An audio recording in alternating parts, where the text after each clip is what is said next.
তো এইভাবে ছবি বা ভিডিও সেন্ড করলে কেউ স্ক্রিনশট বা স্ক্রিন রেকর্ড করতে পারবে না, দেখতে পারবে শুধুমাত্র। আসসালামু আলাইকুম ভিউয়ার্স, আমি মুর্শিদ হাসান। আশা করি সবাই সুস্থ ও নিরাপদ আছেন। আমি আবার চলে আসলাম আপনাদের কাছে নতুন একটি ভিডিও নিয়ে। আমরা প্রত্যেকেই ফেসবুক মেসেঞ্জার ব্যবহার করি। এই মেসেঞ্জার ব্যবহার করার সময় বিভিন্ন ক্ষেত্রে বিভিন্ন জায়গায় আমাদের ছবি বা ভিডিও সেন্ড করতে হয়।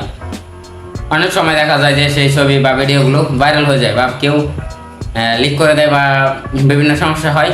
তো আজকে আমি আপনাদের দেখাবো কিভাবে আপনারা খুব সহজে সঠিক নিয়মে নিরাপদে ছবি বা ভিডিও সেন্ড করবেন।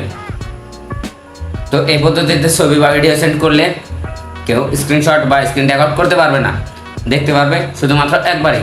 তো চলুন আর কথা না বাড়িয়ে এই মূল ভিডিওটি শুরু করা যাক। আর হ্যাঁ, ভিডিওটি শুরু করার আগে আমি আপনাদের কাছে একটু বলে নিতে চাই, আপনারা যারা আমার চ্যানেল নতুন তারা চ্যানেলটি সাবস্ক্রাইব করে রাখতে পারেন এবং ফেসবুক পেজটিতে ফলো দিয়ে রাখতে পারেন। আর যারা অলরেডি এই কাজগুলো করে ফেলেছেন তাদেরকে থ্যাংক ইউ সো মাচ। ভিডিওটা ভালো লাগলে কিন্তু লাইক মাস্ট। তো চলুন আর কথা না বাড়িয়ে মূল ভিডিওটি শুরু করা যাক। সম্পূর্ণ প্রসেসটি দেখাবো আমি আমার স্ক্রিনের মাধ্যমে। আপনারা প্রত্যেকে স্ক্রিনটাকে ফলো করুন। আমি চলে আসলাম আমার স্ক্রিনে। এবার সিম্পলি আমি আমার মেসেঞ্জার অ্যাপ্লিকেশনটি ওপেন করে নিব।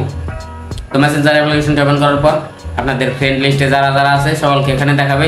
তো আপনি যাকে ছবি বা ভিডিও সেন্ড করতে চান তার অ্যাকাউন্টে ট্যাপ করবেন। তো অ্যাকাউন্টে ট্যাপ করার পর তাদের সাথে কী কী চ্যাট করছেন সেগুলো দেখতে পারবেন।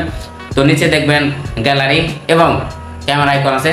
তো আপনারা যদি ছবি তুলে দিতে চান তাহলে ক্যামেরা আইকন থেকে ছবি তুলে দেবেন। আমি যেহেতু গ্যালারি থেকে দেবো তাই আমি গ্যালারি আইকনে ট্যাপ করলাম। গ্যালারি আইকনে ট্যাপ করার পর আপনাদের গ্যালারিটা ওপেন হবে। তো যেই ছবিটা বা ভিডিও আপনারা দিবেন সেই ছবিতে ট্যাপ করবেন।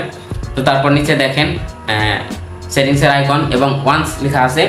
সিম্পলি আপনারা ওই ওয়ান্সে ট্যাপ করে ওটাকে অন করে দিবেন। এটা হলো ওয়ান টাইম ছবি বা ভিডিও সেন্ড।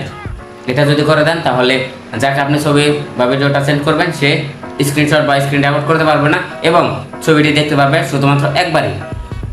তো তারপর এখানে দেওয়ার পর সেন্ড আইকন আছে, সিম্পলি আপনারা সেন্ডে ট্যাপ করে যদি সঠিক নিয়মে আপনারা ছবি বা ভিডিও সেন্ড করেন তাহলে আপনাদের ছবি থাকবে নিরাপদ, ভাইরাল হবে না, কেউ স্ক্রিনশট বা স্ক্রিন রেকর্ড করে ছবিটা অপব্যবহার করতে পারবে না। তো এই ছিল আজকের ভিডিও। দেখা হবে অন্য কোনো দিন অন্য কোনো ভিডিওতে। ততক্ষণ পর্যন্ত আপনারা প্রত্যেকে ভালো থাকেন।